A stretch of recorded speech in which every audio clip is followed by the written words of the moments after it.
A request now from a bunch of CBs at Navy 8035. George, Slick, Three Striper, and Kinky. They say, get Gene Autry on command performance or else we'll be very disappointed. And out in little South Dakota town, a mother says, please have Mr. Autry sing for my handsome sergeant son, Clyde, whom I haven't seen in 3 years. Well, Mother, for your handsome sergeant in the South Pacific, here's another handsome sergeant. Come on out here, Gene Autry.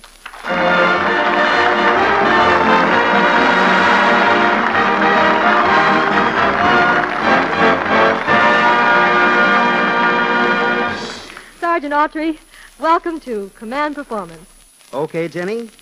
And fellas, for Callahan and the gang at APO 827, for Private Vernon Taylor and friends at 954, and for all you cowhands who quit punching cows to punch Hitler out of North Africa, and for all you guys everywhere, here's Eddie and Jimmy Dean and Johnny Bond gathering around to help me out on a brand new tune. I'll be back.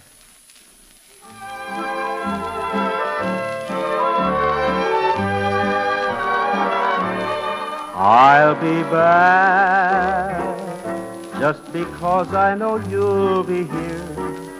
There is nothing for you to fear while we're apart. I'll be back when the skies are all clear again, and I'll start life anew again with you, sweetheart. There'll be times when I'm lonely, and I'll miss you, I know. But I'll have my dreams of you. Wherever I go, I love you so. I'll be back when the storm clouds have turned to blue, and you know I'll be true to you. 'Cause I know you'll be here. I'll be back. I'll be back. Just because I know you'll be here. There is nothing for you to fear while we're apart.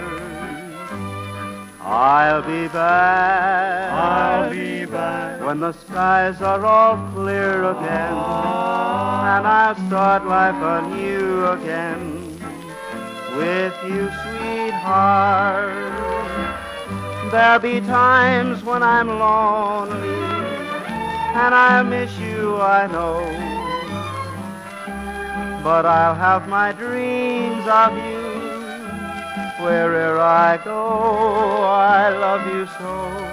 I'll be back. I'll be back when the storm clouds have turned to blue, and you know I'll be true to you, 'cause I know you'll be here.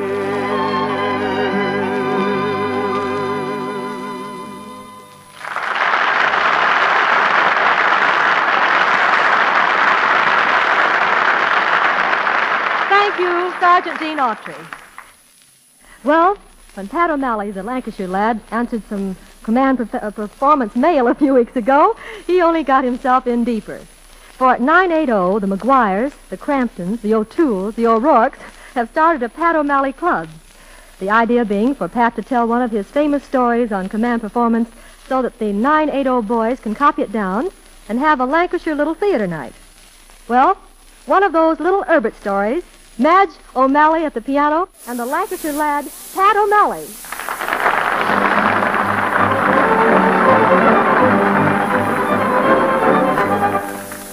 No doubt you recall the Pinwinkles and their son, little Herbert the Fiend, who had made their lives one long disaster from the moment that he had been weaned. When he was born, Herbert's parents were torn between love and remorse. His mother had wanted a daughter, his father a dog or a horse. Now, for years, they had puzzled and fretted and plotted and cudgelled their brains for a way to get rid of young Herbert without getting hung for their pains. One day, Father got an idea.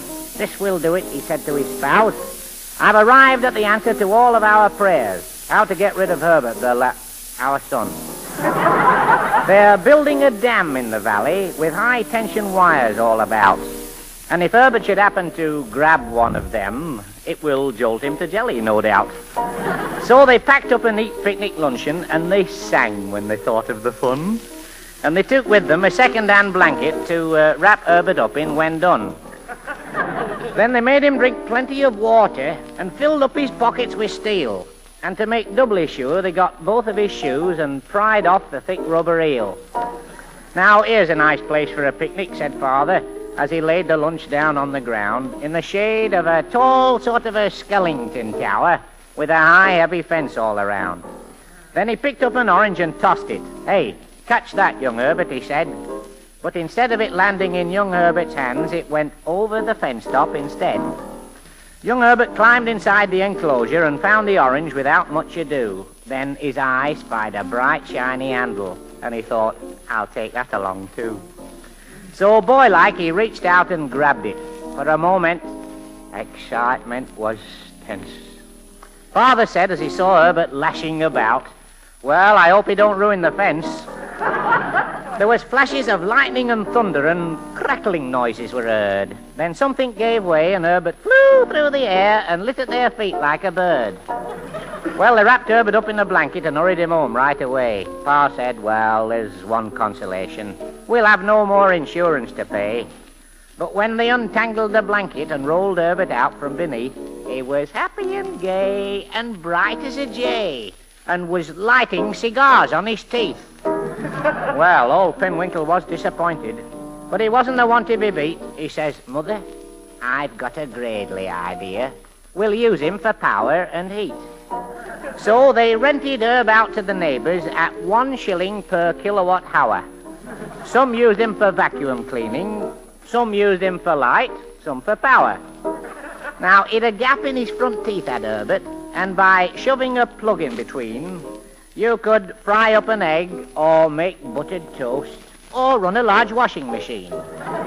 And by sticking a plug in his nostril, he'd keep ice boxes cold as a tomb. And by sticking a light bulb most any old place, he'd light up a conference room. Well, the Pinwinkles both was delighted, and the money was coming in fast. Then one day it happened. Pa said with a sigh, I knew it were too good to last. A movie star came to the village to pose for the cinema news. They wanted her picture with Herbert's, so she kissed him and blew out his fuse.